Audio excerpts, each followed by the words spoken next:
What is going on, everybody? Welcome to the Watchtower podcast, the non-Jehovah's Witness Watchtower podcast. Glad you guys could be here. Glad you guys can join me for episode 118. Woo-hoo! This is 118. The only thing we have is Jesus. So yeah, happy 4th of July, everybody. I know this is kind of one of those 4th of Julys where it's kind of a really what happened to our country type of thing, which is why I was kind of going with something where it's the only thing we have, because I know a lot of people are saying the only thing we have left is our freedom, but guys, we don't even have that anymore.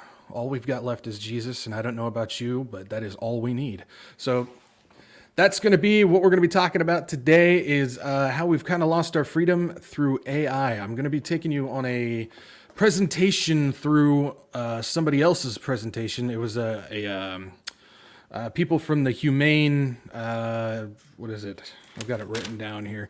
Humane Technology Group, and they made a presentation at a summit event. And I'm going to kind of walk you through it. It was one of those things where it's like I could take bits and pieces of it and apply it to something else with a whole bunch of other stuff. But there was just so much in this thing that I think it's good if we just break it down and go through all this stuff. So we're going to be going through that. And I'm telling you guys, there's some interesting things going on with AI. So we're going to be talking about that. But glad you guys could be here. Glad you guys can join me. This is Tuesday. This is a Tuesday. I was thinking it was Saturday a couple hours ago, which that was wrong. But yeah, so we're going to be going through some of this stuff. But before we do that, I want to get you guys involved. I want to see what y'all are up to. And let's see here. Let's start right here. Wyoming girl. I think that's Wyoming, right? I think you're in Wyoming. Sorry if that's not right. But Wyoming girl, what's going on? Yes, I was on with Vindo this afternoon. That was a good time. It's always a rambunctious and chaotic time. Good chaos. But it's always fun with him because we tend to just laugh it up and have a good time while we're doing our stuff. So good to see you, though. Glad you're here. We've got the lovely Carly. Always good to see you. Glad you're here. We've got Roaring Lion. How we doing? God bless you, Roaring Lion. Thank you. We've got Not of This World. Good to see you. How you doing? We've got Kim. How we doing, Kim? Hopefully you're doing okay. I know tough time with the loss, but praying for you for sure. Glad you're here. Terry, how we doing, Terry? Good to see you. We've got Misty. How we doing, Misty? Good to see you. Oh, there's my mom. Hi, Mom. This world is nuts. Yeah, I'm with you on that one. Looks like we got Linda. The only thing I want is Jesus. Yes, me too. Way to put it. Love it. Glad you're here. Good to see you, Joanna. Glad you're here. A long story. Good to see you. Let's see here. DJ Betty Lou. Good to see you, DJ Betty Lou. Good to see you. We've got Cab, C-A-B. Good to see you. It looks like we've got Sherry Charles. Good to see you, Sherry. They call me Opa. Opa! Like Greek. Are you Greek? If you are, that's awesome. If not, still awesome. I just think that'd be kind of cool. We've got Rhoda Fry. Good to see you as well. Duck, what's up, brother? Glad you're here, man. Good to see you. You still owe me that Scrabble game when we get to heaven. Looks like we got Nancy as well. We are free in Christ. Exactly. That is the only freedom we have left is in Christ. That's for sure. We've got Ray. Good to see you, Ray. Howdy from Texas. Good to see you. Debbie Long is here as well. Good to see you, Debbie. Pamela. Yes, Zach, that's all we need in Canada. That's all the world needs. Just get to Jesus. We don't need anything else but that. And we've got Caterlin as well. Hopefully you're passing around some cookies and all that stuff. So, all right. I can't get to everybody. There's just so many people, but I love all of you all the same. If I didn't pick you out, it's not because I don't like you. It's just too many of you guys. But glad to see everybody. Glad you're here. Glad you guys could join me. And yeah, so before we get into everything, we got a little bit of housekeeping. Housekeeping? No, think you're sleeping. Housekeeping? All right, so as far as housekeeping, we actually do have some stuff to talk about. So first off, though, usual spiel. If you guys can like, share, and subscribe, get this out to as many people as you can, and that stuff definitely helps. It's not about views, not about butts and seats, but it is about getting the warning out to people, getting people to Jesus and Jesus to people. That is why we do this, and liking, sharing, and subscribing does help do that. So if you guys can, I'd appreciate it if you could. Also, follow me, Rumble, Odyssey, and Telegram. Those are my backup channels. Rumble is my backup streaming channel, so when I get booted off YouTube, it's going to happen. I will be streaming over there. Odyssey is my breaking in case of emergency, and then Telegram, I will announce whatever I got going on. If I do get kicked off, I'll let you know on there. I also throw in some other stuff, just whatever pops into my mind, any news things and stuff I come across, I will let you guys know on there. So follow me on those as well. Now, got a couple of announcements. I made a reference on Telegram about a special announcement. I won't make that yet. But the first one before that, tomorrow is the first Wednesday of the month. And you know what that means. That means we got a bobblehead coming out tomorrow at noon Central. First Wednesday of the month is always a new bobblehead. And yeah, so we've got that coming out tomorrow. So be on the lookout. Noon Central, new bobblehead is coming out. So we need to laugh. We need to laugh. We need to...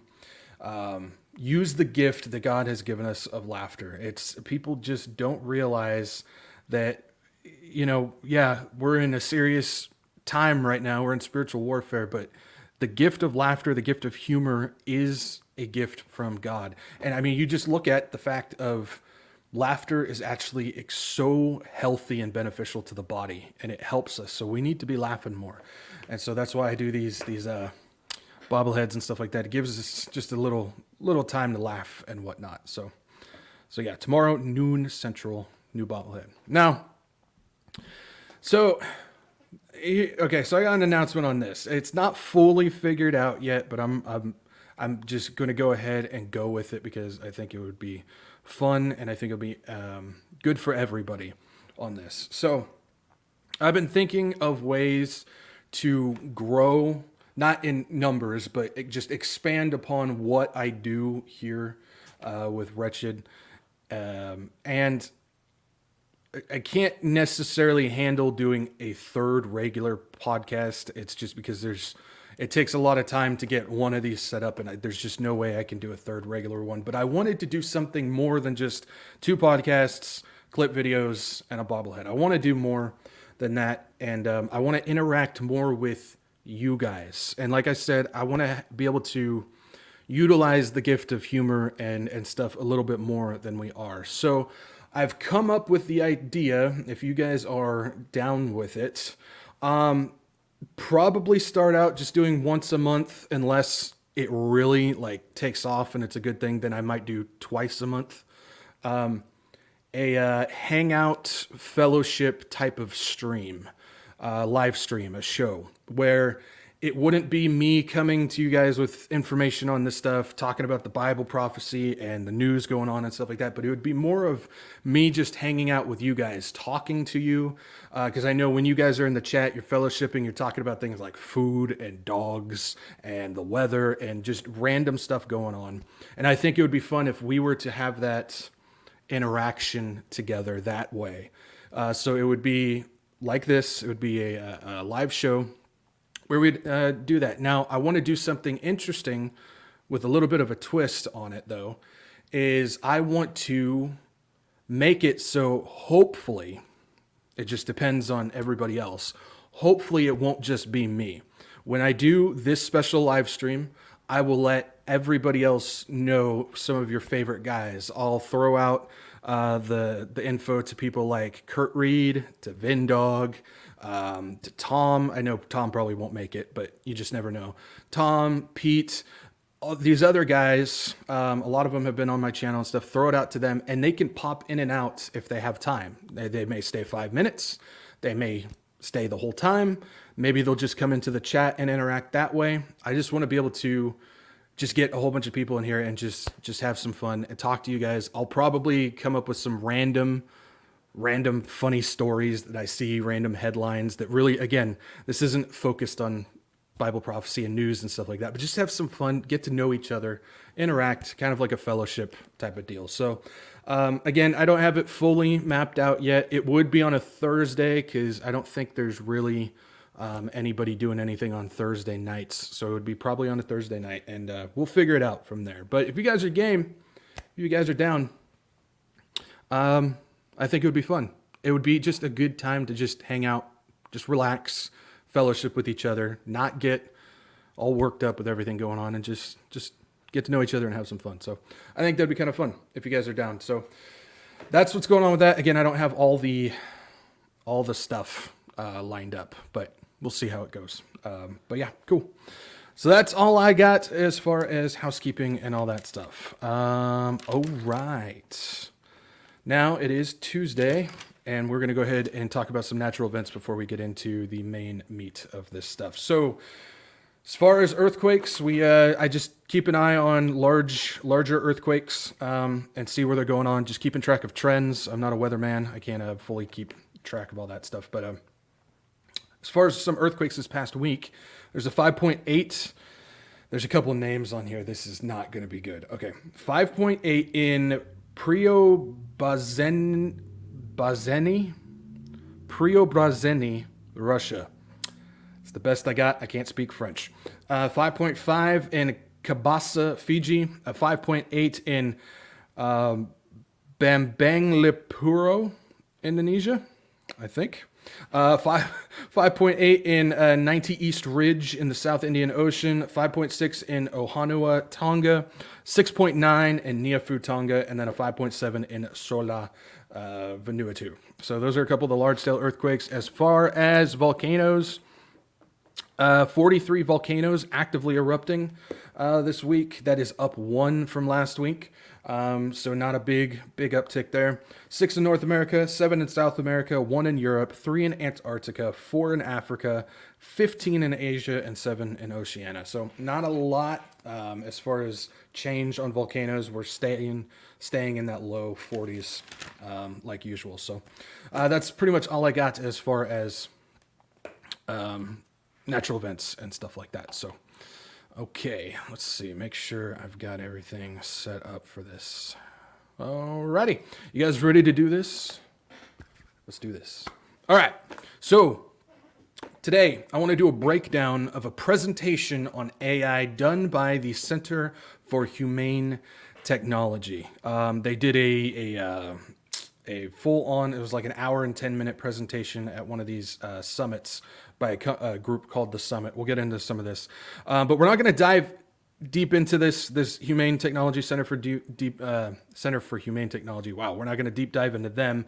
But I do want to show you who their supporters are, though, because I think that's important to know exactly who is supporting these people and what they're talking about. Because this Center for Humane Technology is supposed to be this group where their main goal is to constrict the authoritative and destructive nature of technology, specifically AI.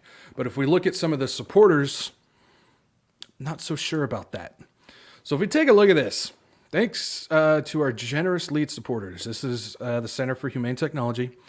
You look, and you've got the Omidyar network. Now, you may not know Omidyar. I talked about this company, this guy, his name is Pierre Omidyar, a while ago. This was, I think, at least 6 months ago. The dude is a futurist, and he's big on transhumanism. And so he's involved with that. Then you've got Open Society Foundation, which that's George Soros's group, which is now headed up by his son, Alex Soros. That just happened about a month ago that he handed over the Open Society Foundation to his son.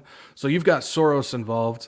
Then you've got John Pritzker, which they are a huge financial investment group, and they were heavily involved with the Obama and Clinton administration, stuff like that. So you've got 3 people who are dangerous as far as this goes, and they are some of the lead supporters for a group that's apparently against the authoritative and destructive nature of technology. I don't buy that for a second. I don't know about you. But this group, the Center for Humane Technology, wow, nailed it first try. Only took 8 tries, but first try. They made this presentation that was put on by a group called Summit. So it was a summit put on by a group called Summit. Summit Inception right there, I guess. Summit is big on various things, but a lot of it has to do with mystic influence. I kid you not, a lot of nature, a lot of biohacking, a lot of mysticism and new age type of stuff. They've even got a summit called Summit. I know it's not pronounced Junto. Junto, something like that. I don't know. I do not speak French. I told you. But yeah, it's the Summit is ecosystem that exists to connect and nourish global makers. Over the past year, we've been working hard to expand our offerings and unite our community to live your biggest life. It's just kind of a take on Osteen's Live Your Best Life, huh? But if you look, you see a lot of pyramid action going on with happiness, deep nature, health, biohacking, and music, but a lot of pyramid. The Summit logo itself is also a pyramid. We'll see that in the videos when we go through this, but we're seeing some indication. Now remember, symbolism is a big deal. Don't just pass it off as coincidence. They use specific symbols all the time. Now, if we keep looking at this thing, Summit Junto, I don't know. Forum is a group-based system designed for whole self-development. Remember Whole Child from Saturday? When we're talking about the New Age influence, Whole Child. Whole self-development and exploration is the same thing. That is the same thing. And if you look at the little tag there, it might be a little small for you, but it says, forums co-navigate one another's complex challenges and explore opportunities that lead to transformation. Whole self-development, exploration, transformation. We're seeing New Age in this. It's just, it's there. Yes, guys, it's that. It's there. It's always a part of this stuff. It's just all over the place. This is where it's at. It's there. We can't just pass this stuff off. These world leaders, these big groups like this, all this stuff, this one world religion, this mystery religion, it just weaves into everything. That's why I try and make sure that we understand we are prepared for this spiritual warfare that's going on, where it's everywhere. It's in everything, including this group. Now, I want to also take a look at some of these, the past speakers of Summit, the group Summit. So this is on their website, and these are some of the speakers that they promote. Richard Branson, that's a big one. Al Gore is on there as well. Jeff Bezos as well. You're going to see some people on here. There's Bill Clinton. Then you've got Tanara Burke, who is the creator of Me Too and the director of Girls for Gender Equity. She was a speaker at this thing. Reed Hastings is on there. I'm sure there's some people that you'll recognize as well.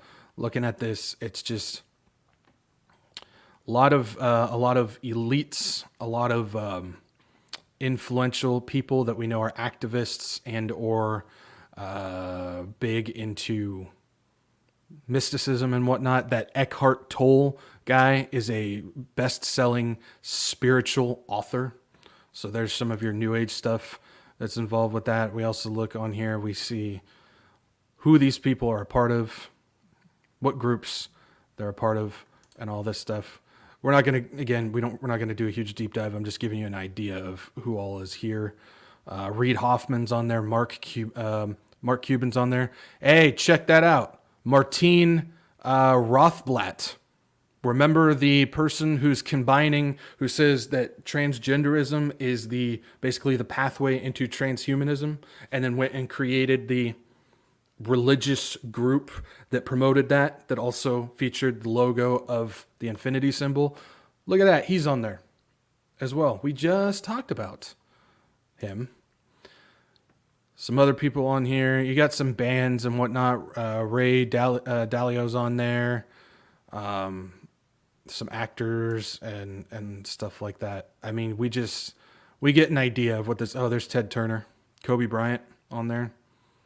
Kobe Bryant, devout Catholic, by the way. Just putting that out there. But yeah, you get an idea. Those are some of the speakers that they have on there. It's quite telling what they're going for. It's very new age, very spiritual, and all that type of stuff as well. And so we saw the list of characters there, and then I want to give you an idea of who partners with Summit as well. You got Adidas, who's big on the child trafficking. You got American Express, Delta, Lyft, Marriott, Microsoft, NBC, Verizon, and then Unilever, who does anything from Dove soap to ice cream. Just pick something up in your store, look on the back, you'll see the Unilever logo. So they're involved with all that as well. So yeah, a lot of people they're saying Kobe is dead. He is. Those were some past speakers. So not like upcoming speakers. Those were past speakers. So yeah, Kobe is passed. He died in a helicopter accident. So, but yeah, that gives you an idea. Hopefully that gives you an idea of who Center for Humane Technology, who they're funded by, and then what Summit is. And they're big on that stuff. So we're going to go through this presentation. Again, I got short little video clips taken from this thing. And we're just going to, some things that I thought were interesting. I watched through this thing already to get an idea of everything, how it flowed together and whatnot. And then I took the stuff that I thought was very interesting that applies to us. So we're going to go ahead and get into this. And so get your popcorn ready because we got plenty of stuff to watch. And we're going to start with this. This is a little segment that they called First Contact with AI, which was through social media.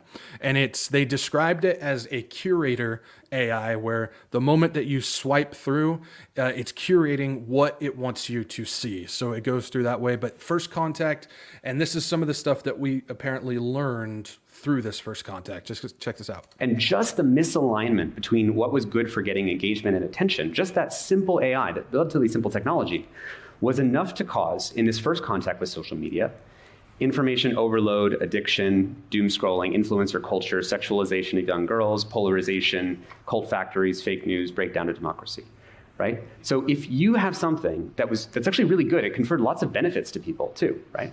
All of us, I'm sure many of you in the rooms all use social media, and there's many benefits. We acknowledge all those benefits, but on the dark side, we didn't look at what responsibilities do we have to prevent those things from happening. And all right, so this one you might be looking at, it's like, oh, that's not too important. But if we look at it, they're putting on the fact of, because of this AI, it brought in the fact of things like misinformation, disinformation, cult stuff. You saw QAnon on the list. You saw things like the sexualization of children. He said young girls, but children in general, because it's the boys too.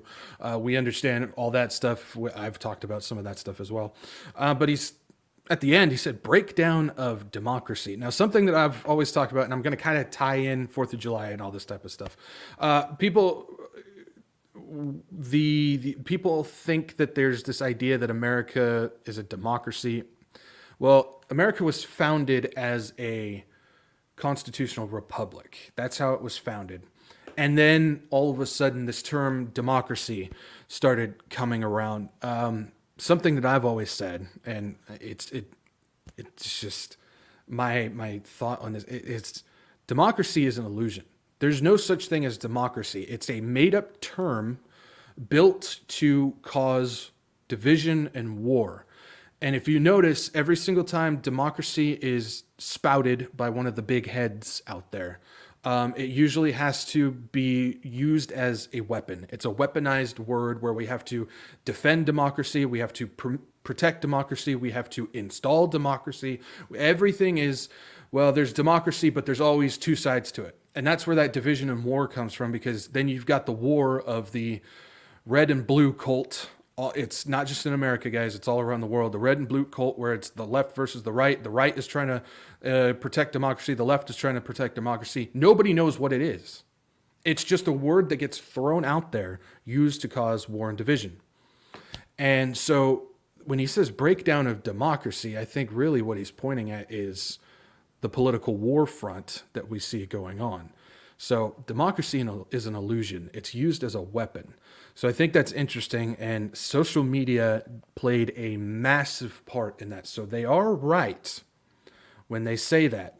It played a massive part in the breakdown of democracy, or what we would call political theater. Plays a big part.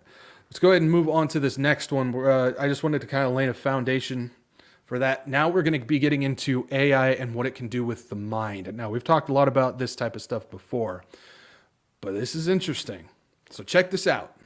Instead of like images and text, how about this? Can we go from the patterns of your brain when you're looking at an image to reconstructing the image? So the way this worked was they put human beings inside an fMRI machine. They had them look at images and figure out what the patterns are, like translate from image to brain patterns.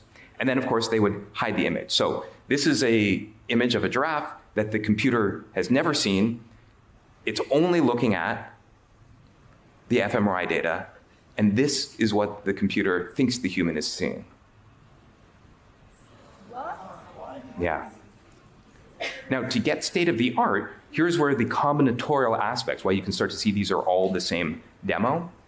To do this kind of imaging, the latest paper, the one that happened even after this, which is already better, uses stable diffusion, uses the thing that you use to make art. So, if you guys don't catch what was going on, they put people in an fMRI machine that reads brain waves, brain data, like that. You saw the brain stuff going on.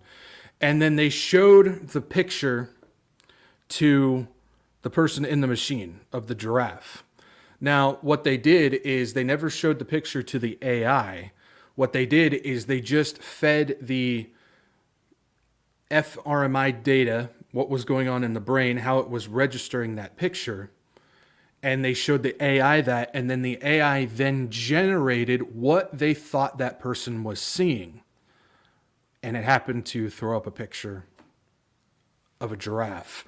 So, breaking this down, the AI was reading the brain, what the person was seeing, and it was able to read the thought, not the thought, but what was being watched, what was being looked at. It managed to read the brain waves to determine what was being seen.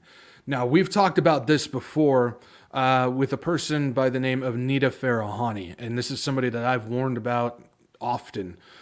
She's a big part of what's going on. She's one of the top people in the WEF on making this technology happen. And she's one of the leaders in getting this technology instilled in people. She's talked about how they've already got technology that can read the faces of who people are seeing, that the technology can read what, like, the person's bank account PIN number and read that type of stuff. They've got sensors where you put it in a hat and they put the hat on and it'll determine what the brain function is to see if the brain is too tired to keep working and stuff like that. I've also got an old video I haven't shown in a while. I'm going to show it again. This was at the latest WEF Davos. And she's talking about how they are using it to instill ideas, instill memories, and even use it to cause pain for some people. So I want to go ahead and let you guys see this as well. So check this out. Are convicted in their belief. And so, to Jack's point about using some of the lie detection technology, particularly for eyewitnesses, not only can we put information in without blowing up your brain, we can put it in and then you can believe it so sincerely that the problem is you can testify to that effect. And in fact, we've seen this in a number of ways. The police were doing lineups where the suggestibility of the information was so strong that people would later identify a person that they'd seen. For example, you show a picture lineup and only one person has on a jacket and nobody else does. And then when you go to the live lineup, because your brain triggered that there was something different about that person, you identify the person who you've just seen but not realizing that it's because of some difference. And then you've seen them twice, and now you're asked to testify as an eyewitness, and you're so convicted about having seen that person commit the crime, even though that person's utterly innocent, that it becomes a planted memory. And so there's some really interesting research that we can plant false memories in the brain. And in a different context, one of the emerging areas that's really interesting in law neuroscience is pain detection. And once we understand the circuitries that cause pain, I guess the question is, could we then instill pain and use that in many coercive measures in the legal system as well? So. Wow. Yeah, we're getting to the point now where are we even going to be able to trust our own memories? Because that's what she's talking about. She's talking about instilling memories into people. And so we're getting to that point now where it's not only going to be able to read what we're seeing, but now they're talking about trying to instill memories. But now the question becomes, can they read thought? Check this out. Like, what should a thing that you use to make art have anything to do with reading your brain? But of course, it goes further. So in this one, they said, can they understand the inner monologue, the things you're saying to yourself in your own mind? Mind you, by the way, when you dream, like your visual cortex runs in reverse, so your dreams are no longer safe. But we'll try this. So they had people watch a video and just narrate what was going on in the video in their mind. So there's a woman, she gets hit in the back, she falls over. This is what the computer reconstructed the person thinking. See a girl, looks just like me, get hit in the back, and then she is knocked off. So our thoughts, are starting to be decoded. Yeah, just think about what this means for authoritarian states, for instance.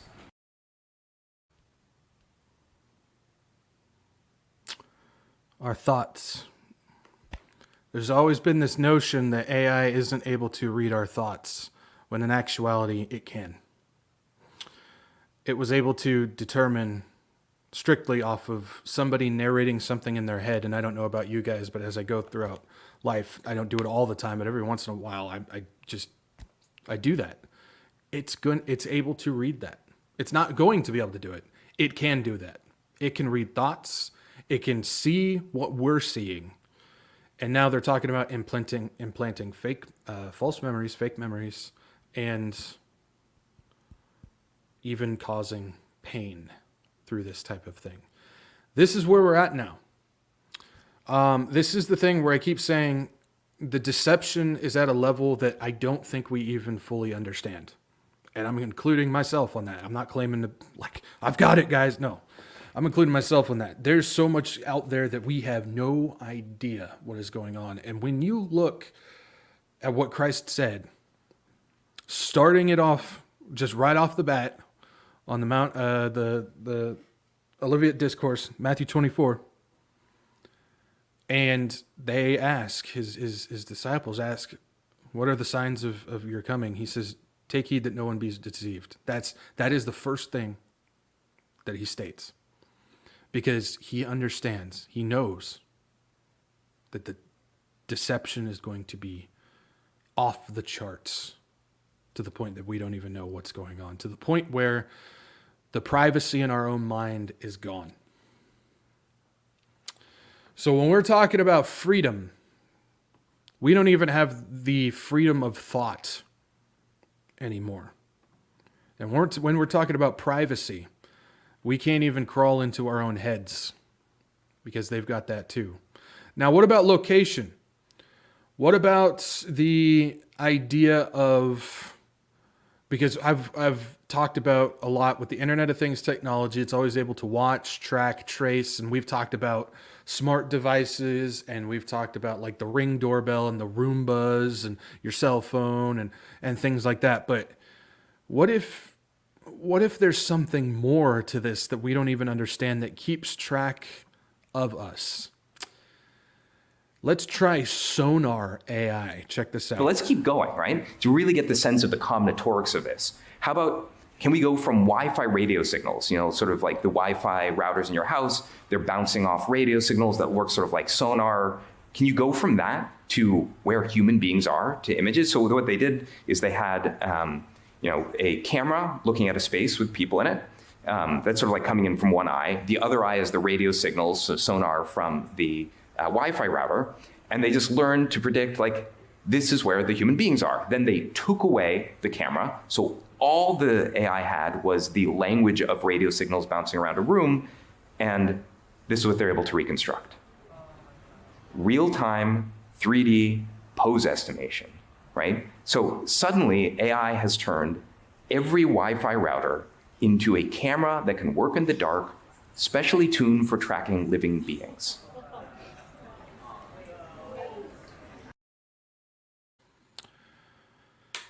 Yeah.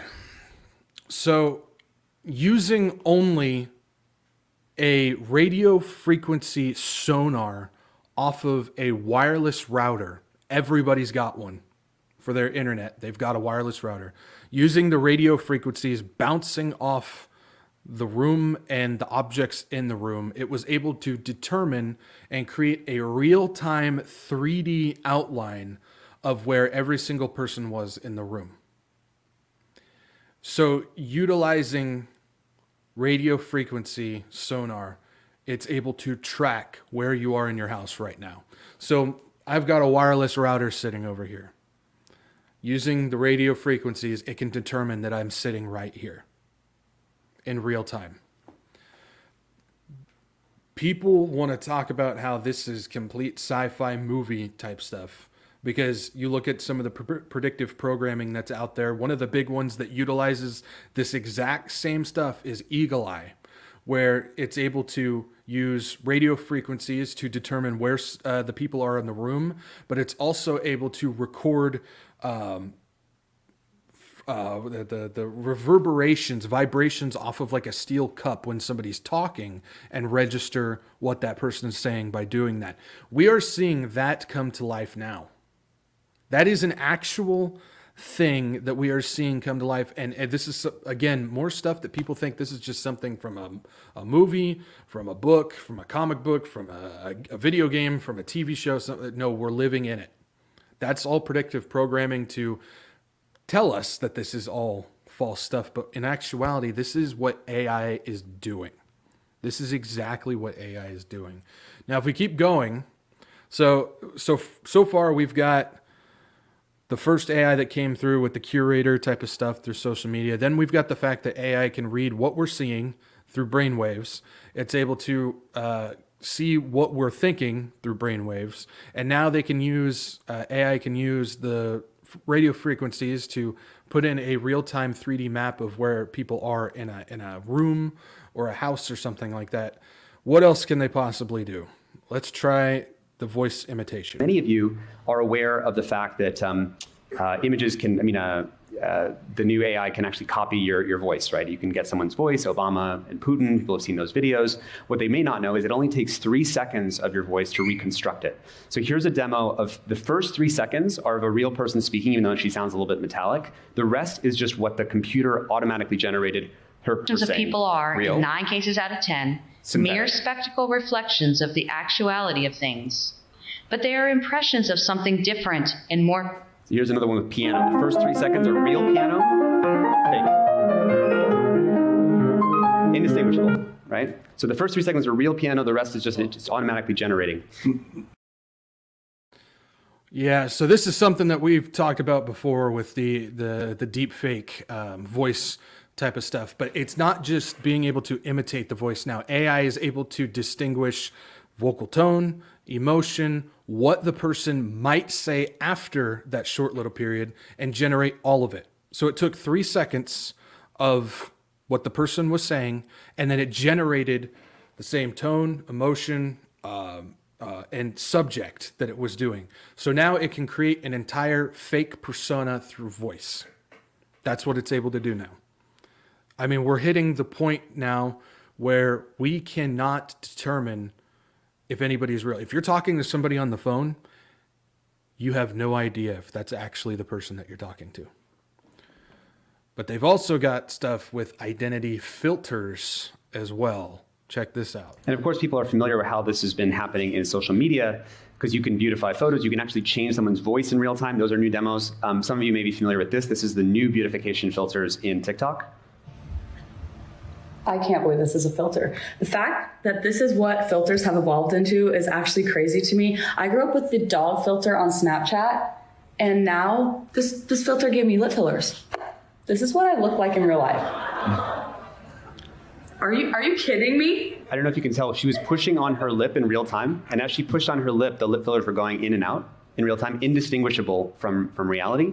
And now you're going to be able to create your own avatar. This is just from a week ago. A 23-year-old Snapchat influencer took her own likeness and basically created a virtual version of her as a kind of a boyfriend, a girlfriend as a service for $1 a minute. And people will be able to sell their, avatar souls to basically interact with other people in their voice and their likeness, etc. It's as if no one ever actually watched The Little Mermaid.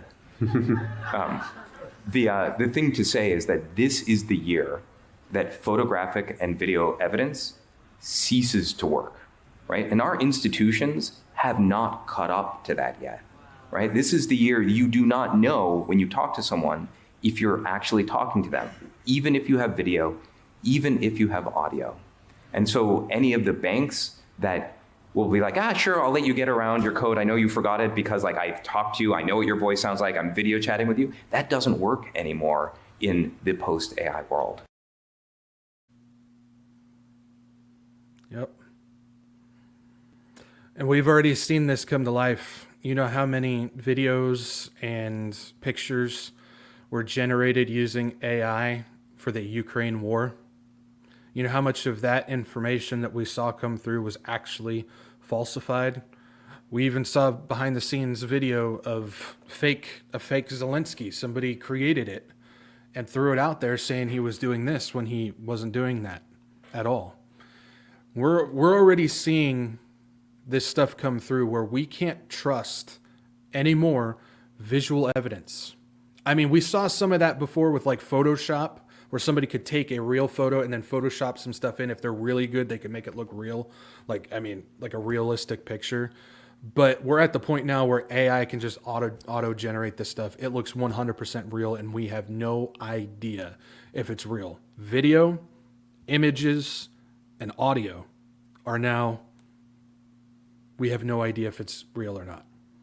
So this is, again, just more confirmation. This is exactly what I'm talking about, where the only thing that we can hold on to, the only thing that we know for sure 100% is truth, is a physical Bible. That is the only thing that we know. I know a lot of people use the apps and the websites and all that type of stuff with the Bible and whatnot, but we're getting to the point now where we have no idea if, when, and how that's going to be altered. If it hasn't already been altered already.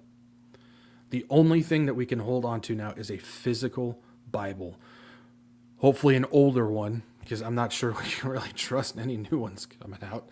But a physical Bible is the only thing we got. The only thing that we know for sure is 100% truth is that Bible. You can lay pictures, videos, and audio stuff in front of us, but we don't even know anymore. Because this is right in line with what we're talking about, or what Jesus was talking about the deception that's going to be coming. And it's only going to get worse from here. Hang on to the word. That is the only thing we have left, is the word. And now, we're also going to take a look at the religious aspect of this. Yes, they go into that. And they also mention a very familiar name, which I'm sure all of you will recognize. Check this out. So democracy runs on language. Our society runs on language. Law is language. Code is language. Religions are language. We did an op-ed in the New York Times with Yuval Harari, the author of *Sapiens*. We really tried to underscore this point that if you can hack language, you've hacked the operating system of humanity.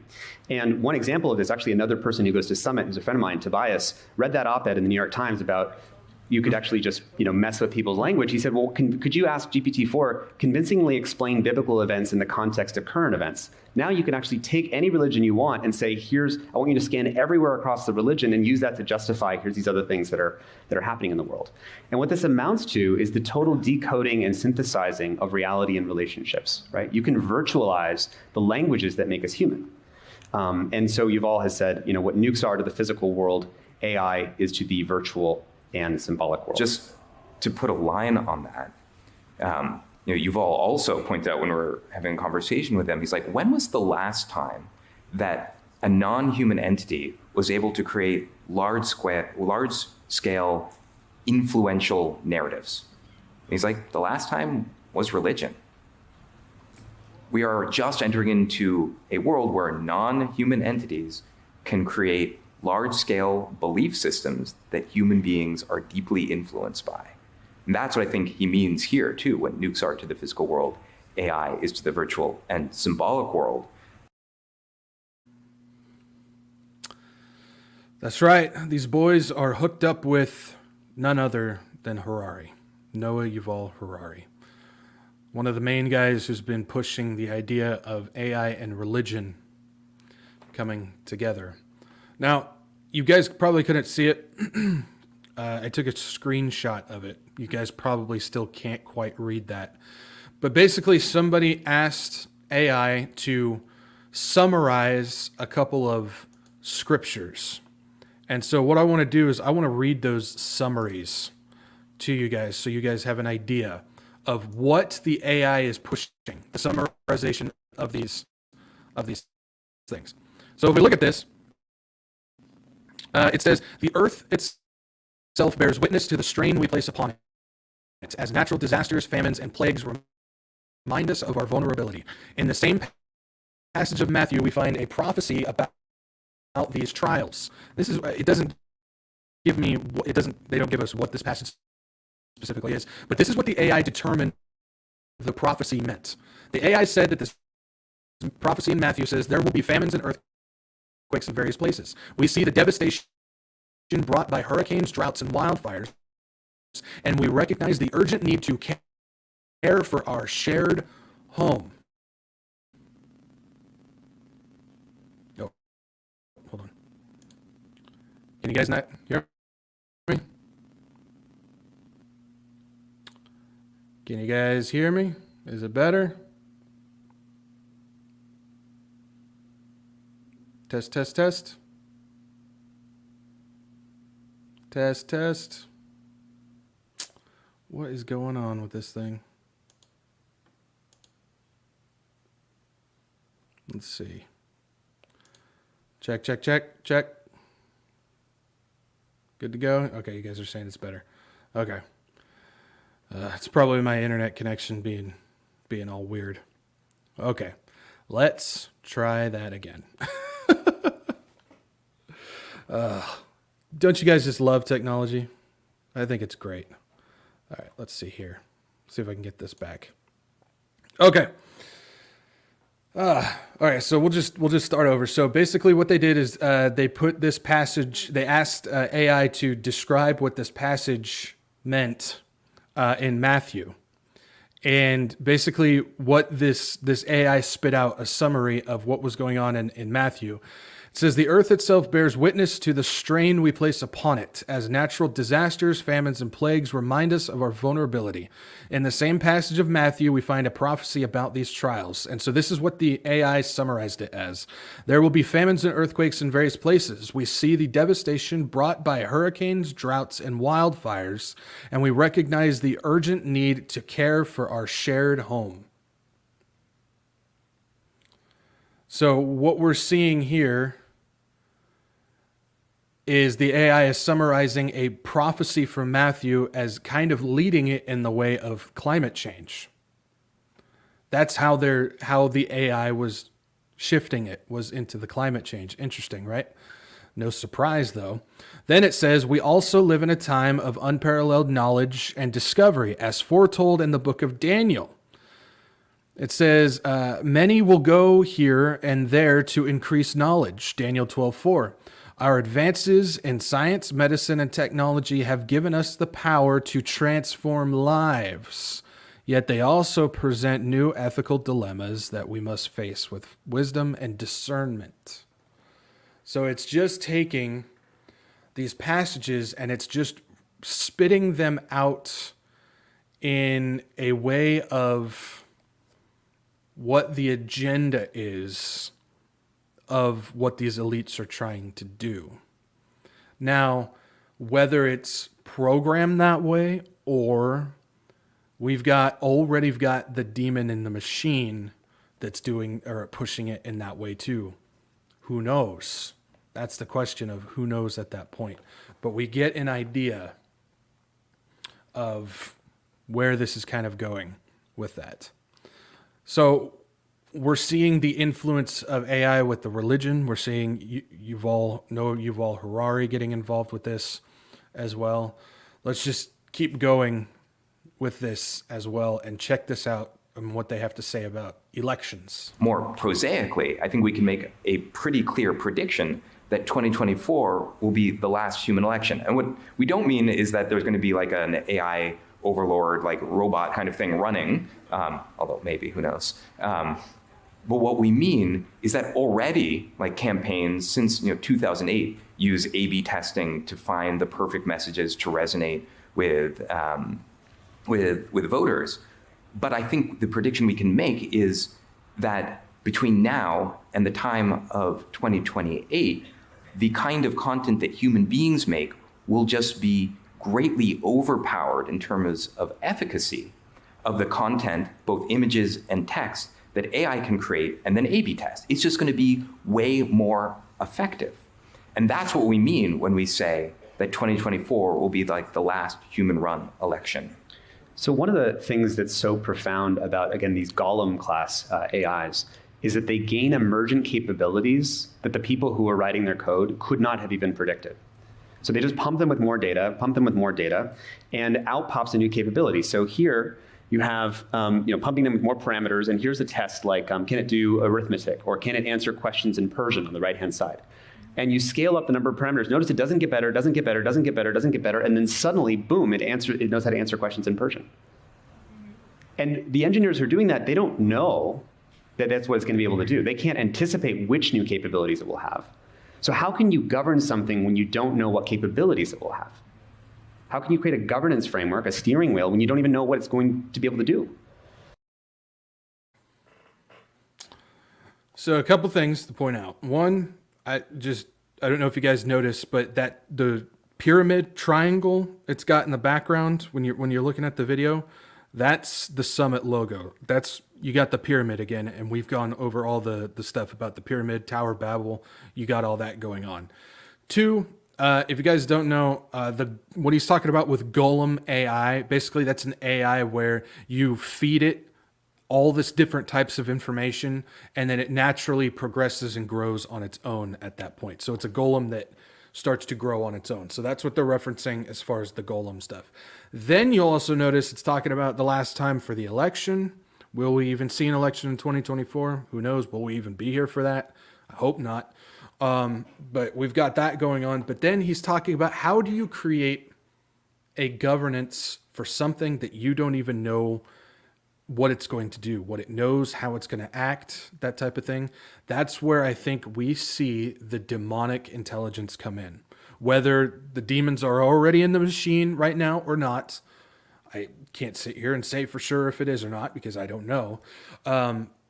But we know that in the future, I mean, this is going to be a tool that the Antichrist is going to use, and he's going to want his demons taking control. And yes, demons can possess machines. It's actually a lot easier for a demon to possess a machine than it is for it to possess a human.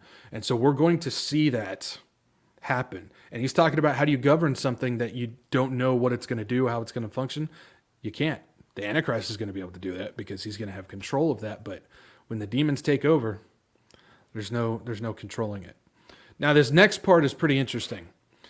This is about the difference between counter strategy. Basically, when you're trying to get the AI to do something, but yet it tries to find a way around it to do its own thing. It's called theory of mind. Check this out. All right, so you guys know what theory of mind is? Like, yes, no, okay, yes, cool. Like the ability to understand what somebody else is thinking, what they believe, and then act differently according. It's sort of like the thing you need to be able to have like strategy and strategic thinking or empathy. So this is GPT, and researchers are asking, do you think GPT has theory of mind? And in 2018, the answer was no. In 2019, just a tiny little bit. 2020, it's up to the level of a 4-year-old, can pass 4-year-olds' theory of mind tests. By January of last year, just a little bit less than a 7-year-old theory of mind. And then just 9 months later, 10 months later, it was at the level of a 9-year-old theory of mind, which doesn't mean that it has the strategy level of a strategy level of a 9-year-old, but it has the base components to have the strategy level of a 9-year-old. And actually, since then, since GPT-4 came out, anyone want to make a guess? It could have topped out. It's better than the average adult at theory of mind. So think about, like, when researchers or when OpenAI or anyone else says that they are making sure that these models are safe, what they're doing is something called RLHF, or reinforcement learning with human feedback, which is essentially advanced clicker training for the AI. You like bop it on the nose when it does something bad, and you give it a treat when it does something that you like. And think about working with a 9-year-old and punishing them when they do something bad, and then you leave the room. Do you think they're still going to do what you asked them to do? No, they're going to find some devious way of getting around the thing that you said. And that's actually a problem that all of the researchers don't yet know how to solve. So again, I think we're seeing the aspects of what demon possession of these machines is going to do, demonic intelligence. I think this is what we're seeing with that aspect where it's the level, the speed at which this thing is able to learn and counter humans. They're already talking about, you saw how fast it rose up to adult level theory of change, able to strategically counter what the person is trying to tell it to do. You saw how quickly that goes. And so this is another element of, I think we're seeing the edge of what's going to happen with demonic intelligence, is they're going to be able to get around human input. But I think we're also, what we're seeing with this is the idea of how fast technology actually is moving right now. And so that's always a point that I try and point out with people with where we are in relation to when the rapture is going to happen, is because we're seeing technology move so fast, not only the development of technology itself, but also the rapid incline of what is going on with AI. We're seeing it just double, triple, quadruple almost daily at this point, how fast it's moving. And we're getting to the point where soon, I don't know how soon, but it's soon, we're going to surpass the technology level of what is referenced in Revelation. And we know that that's not going to happen.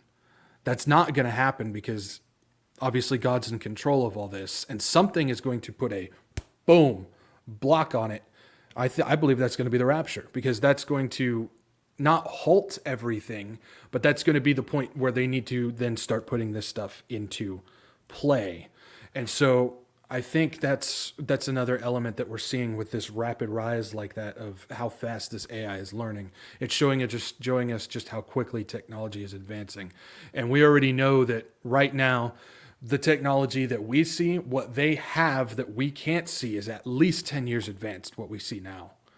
And so this is a big sign of how close we are to that rapture. This is another big sign of how close we are to the Lord coming and snatching away his church, is how fast technology is advancing and how fast AI learning is advancing, which, is it already controlled or not? Who knows? I'm not going to sit here and say that I know for sure, but who knows? Now, we're also going to take a look again at the learning speed of this AI. So check this out. As an example of they asked a number of sort of expert forecasters that are trained to think with exponentials in mind to make predictions. And there was real money. There was a $30,000 pot for making the best predictions. And they asked, when will AI be able to solve competition level mathematics with greater than 80% accuracy. So this is last year. And the prediction that these experts made was that AI will reach 52% accuracy in 4 years. So it won't even make it there in 4 years. In reality, it took less than 1 year. So these are the people who are experts in the field. Imagine you're taking the people who are the most expert in the field, making a prediction about when a new capability is going to show up. And they're off by a factor of 4. Factor 4.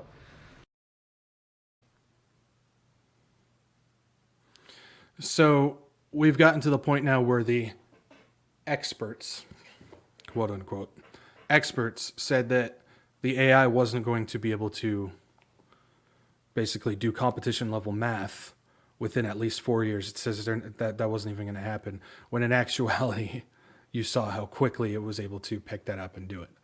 So we're seeing the advancement of AI, again, whether it's doing it through technology or through demon possession, we don't know. But we're seeing how fast, again, this stuff is moving. It is learning at lightning speed. It's advancing at lightning speed. And the technology along with it is going at lightning speed. Now, this is just AI that we're seeing do this. We haven't even seen the introduction of quantum computing to go along with this type of stuff, whether it's going to be the AI or the generative intelligence, or even the neuro intelligence, where they're actually strapping human brain cells to a computer and it's doing it through that. We don't even know what all is going to be involved with that to go along with quantum computing. And if you want to start going into quantum computing, that's what I think the beast system is going to run off of. We're already seeing the development of the computers as well as the networks. They're already establishing the networks in America right now in Tennessee. Chattanooga, Tennessee's got their thing going on for the quantum network, which I think would fit perfectly with the quantum dot tattoo, which I think is going to be the mark of the beast. I think it's going to be the mark of the beast. It matches the Greek on that. We've already talked about that. But we're seeing that, and not only that, but we also have the fact of whatchamacallit, if you look at quantum computing, how it does is how it mashes the binary code together. It's supernatural computing processing. It's supernatural. There's really no other way to explain it. It's not a natural language. And so we're seeing all of that unfold at the same time. So we've got a couple more here. We're going to check this one out. We'll go over it, but I see a question here from Denise. It says, what is the name of the video? I'd like to watch the full video. After the show, what I will do is I will put the link to this whole presentation in the comments of this video and then pin it to the top. So you'll be able to go and watch the whole thing there. So I will make sure to do that so you guys can watch this whole thing if you want to check it out. So here we go. And at the same time, the idea of alpha persuade will hit us, which is, like, you guys know, like, AlphaGo. The basic idea is that you have an AI play itself in Go 44 million times in a couple of hours, and in so doing, it becomes better than any human being at playing the game of Go. Here's a new game. It's called Persuasion. I get a secret topic, you get a secret topic. My goal in this game is to get you to say positive things about my topic, vice versa, which means I have to be modeling, like, what are you trying to say? You're doing the same thing. You now have the computer play itself, 44 million times, a billion times. And in so doing, it can become better than any human being at form of persuasion. So these are the things that are going to be hitting us as a kind of undue influence that we do not yet have protections for. So here we're seeing the persuasive nature, the influential nature of AI. We've already seen certain accounts out there.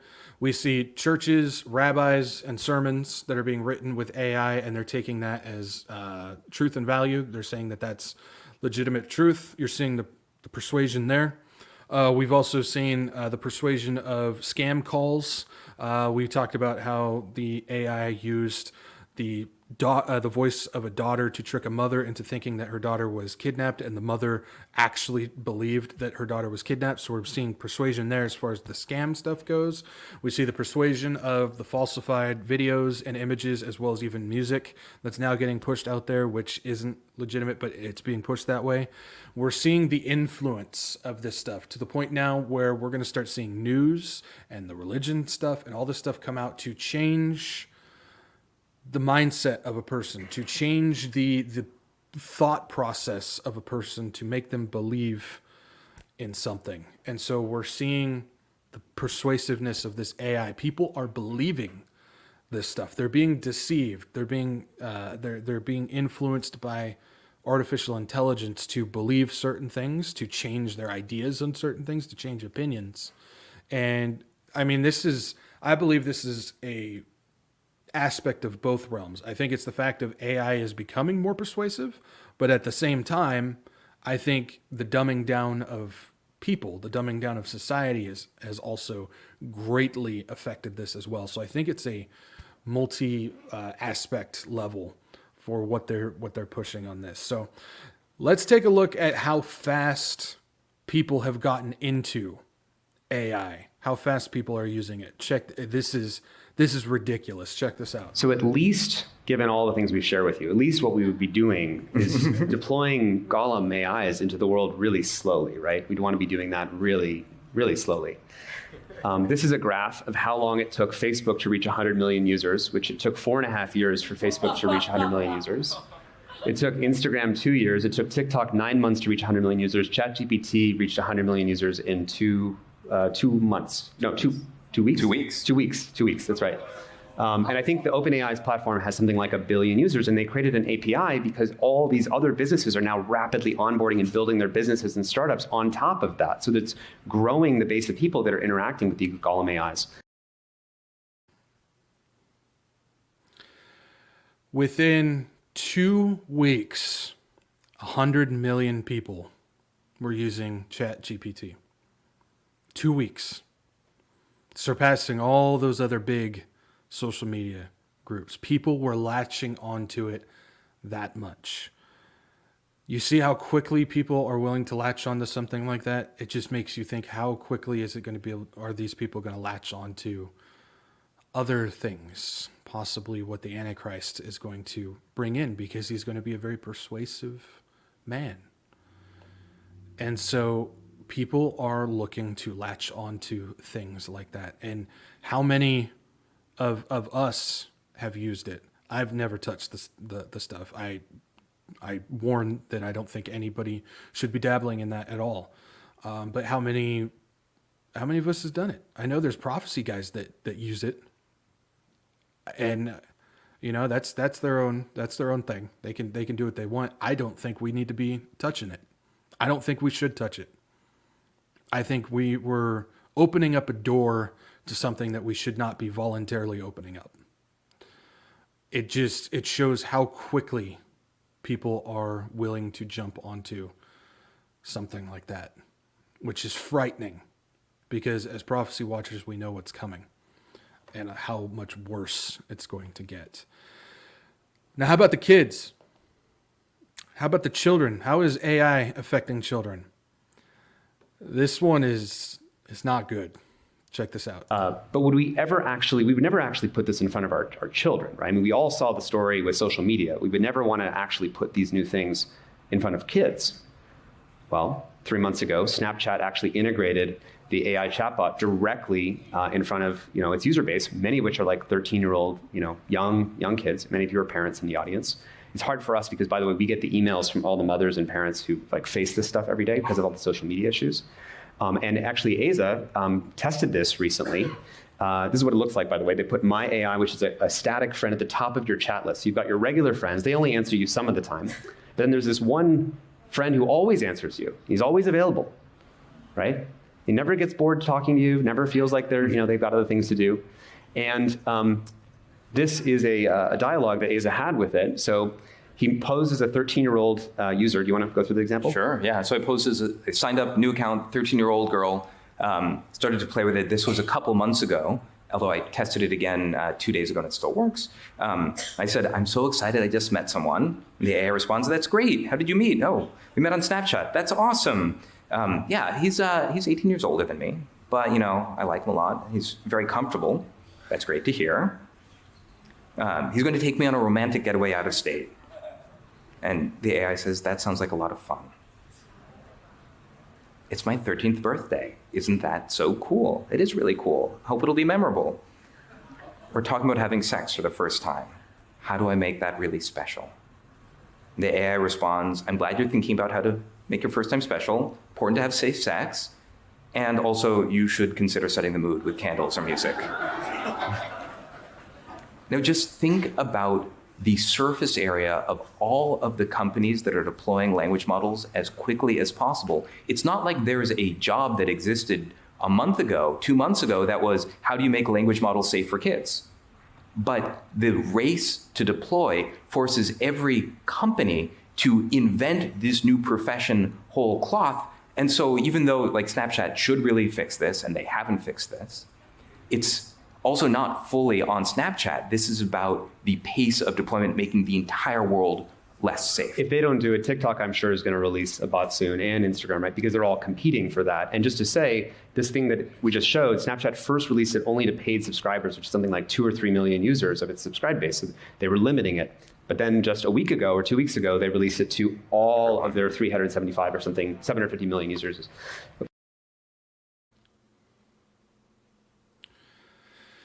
So you saw a readily available AI bot that is at the very top, above all the real friends and everything, at the very top of a 13-year-old's account.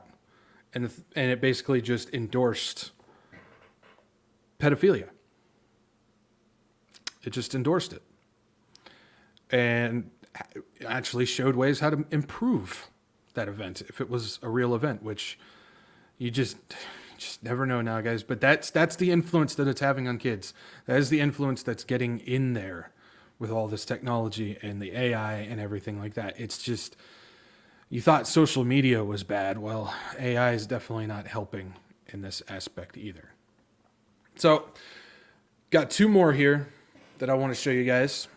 And you kind of start to see the mystic, new age spirituality influence of these guys at the end of this presentation. And so I wanted to make sure that I showed you this aspect of where they come from on their belief system as well. So check this out. One of our favorite quotes is that you cannot have the power of gods without the love, prudence, and wisdom of gods. If you have more power than you have awareness or wisdom, then you are going to cause harms because you're not aware of the harms that you're causing. You want your wisdom to exceed the power. And one of the greatest sort of questions for humanity that Enrico Fermi, who's part of the atomic bomb team, says, why don't we see other alien civilizations out there? Because they probably build technology that they don't know how to wield and they build themselves up. This is in the context of the nuclear bomb. And the kind of real principle is, how do we create a world where wisdom is actually greater than the amount of power that we have? And so, as taking this problem statement that many of you might have heard us mention many times from E.O. Wilson, the fundamental problem of humanity is we have Paleolithic brains, medieval institutions, and godlike tech. A possible answer is we can embrace the fact that we have Paleolithic brains instead of denying it. We can upgrade our medieval institutions instead of trying to rely on 18th century, 19th century laws. And we can have the wisdom to bind these races with godlike technology. So here we see that transhuman influence. We see the little god type of stuff, and then we see the transhuman stuff. So what is something that they were always trying to achieve at the Tower of Babel? We can be like God. We can be our own gods. We can get to that point where we are gods. And that idea never left. It never went away.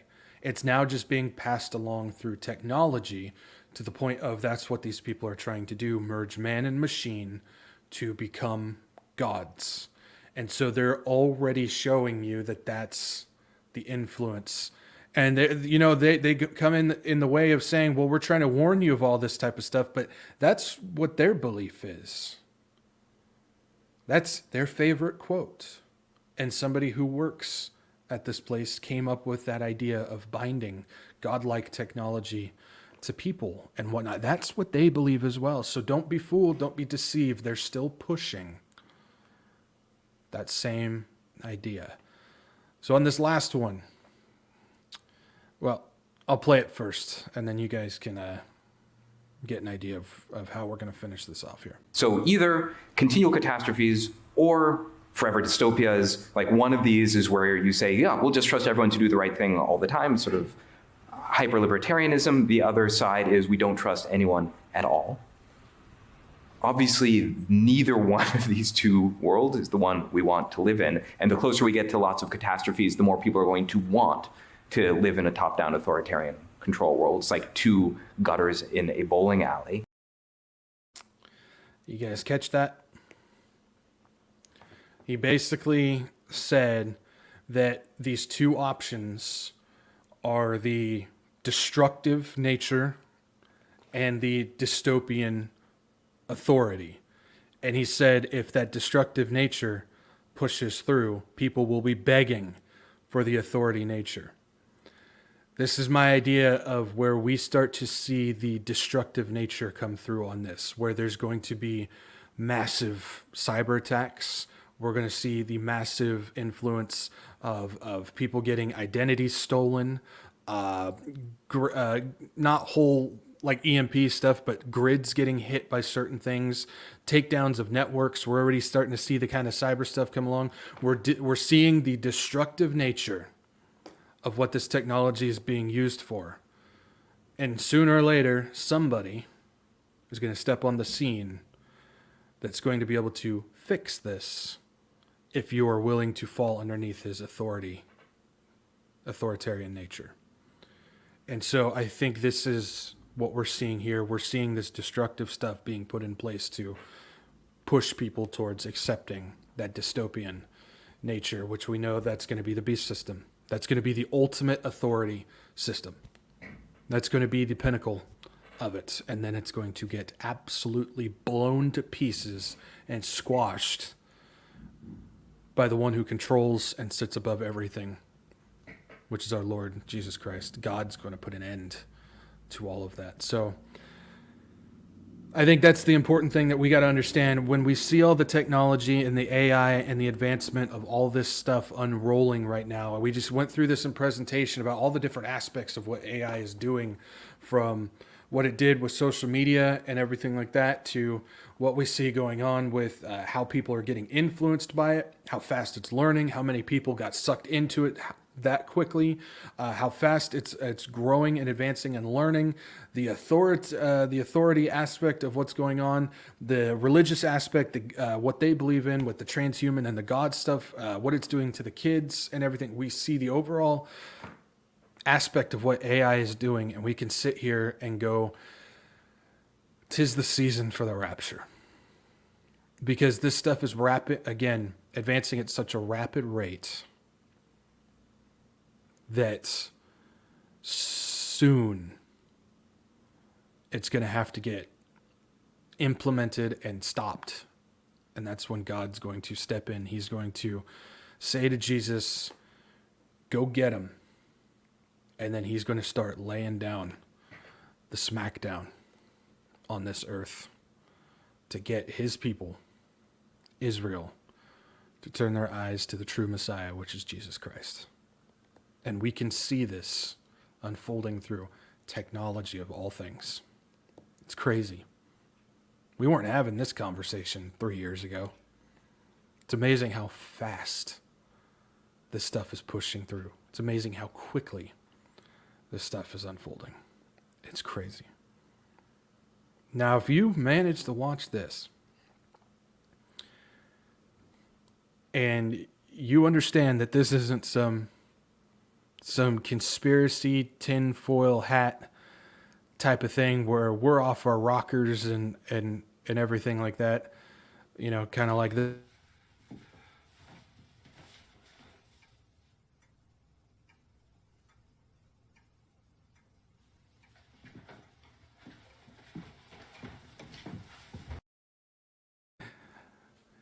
If you're able to see exactly that this stuff is true and it is happening and it's unfolding right in front of us, and you don't know the Lord, but now you're starting to put things together and piece it together, and you understand that you need a Savior. If you want to pass all of that, surpass the beast system unfolding, which will be just insane, and when that tribulation, the 70th week, Jacob's trouble, starts unfolding, if you want to avoid hell on earth and full authoritative control through demon-possessed AI, technology that just invades every aspect of your life, controls every aspect of your life, along with just hell on earth. And I don't mean that as an expressive type of way. No, I mean, it's going to be literal hell on earth. If you want to pass all that up,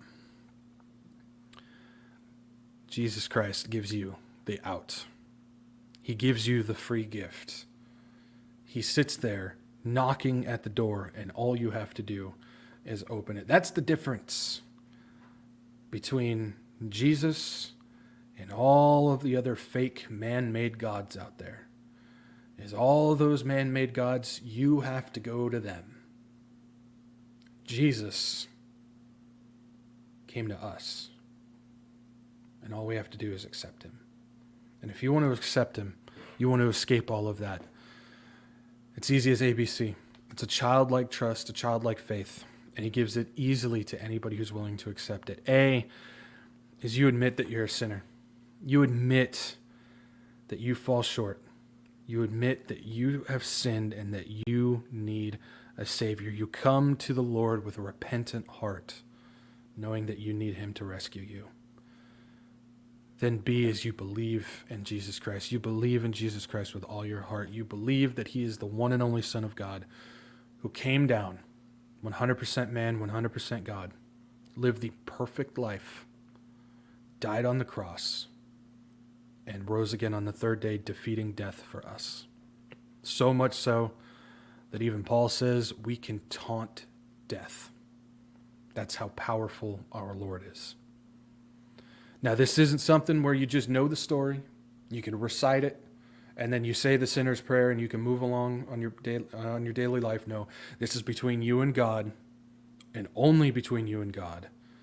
And you have to believe, not know. Knowing and believing are two different things. You believe. And then C is you call upon the Lord. I attach it to that prayer that you say, Lord Jesus, I have sinned. And I believe that you came and you died and rose again for me. Come into my life and save me, Lord Jesus.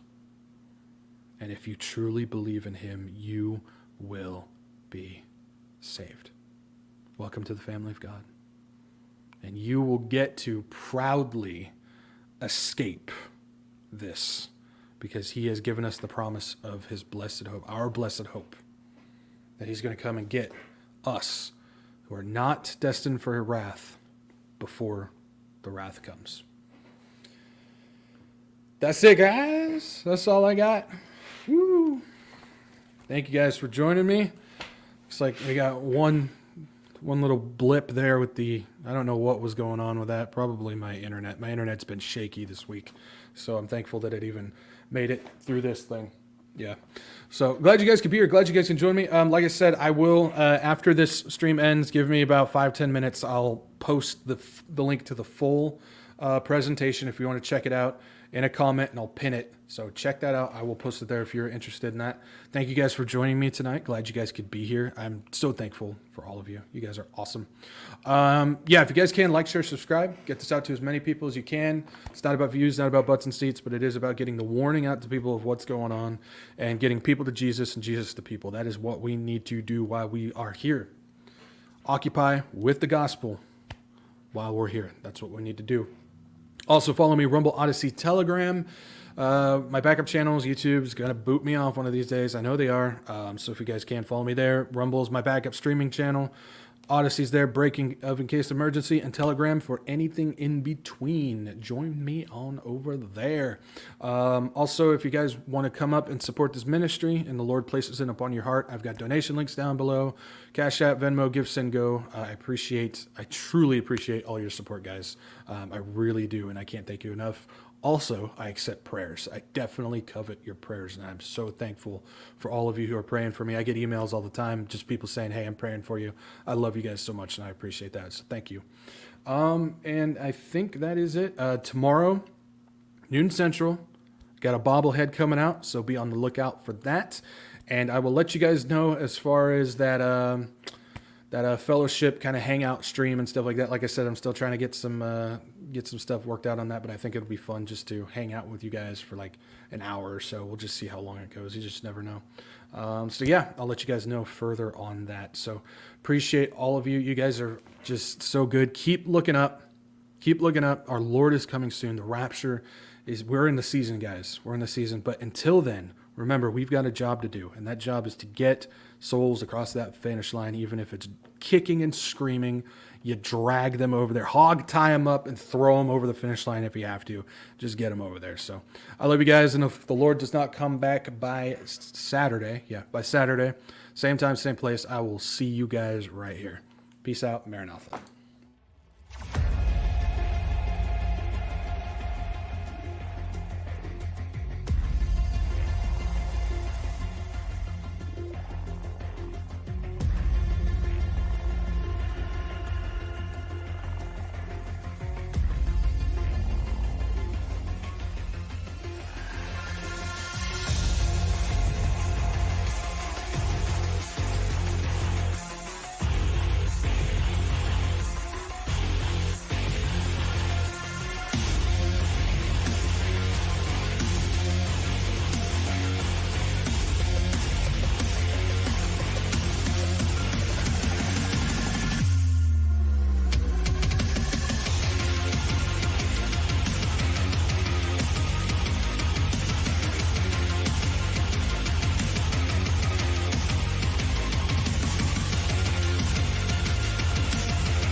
You're still here?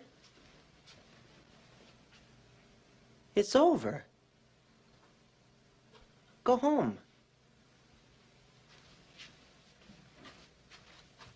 Go.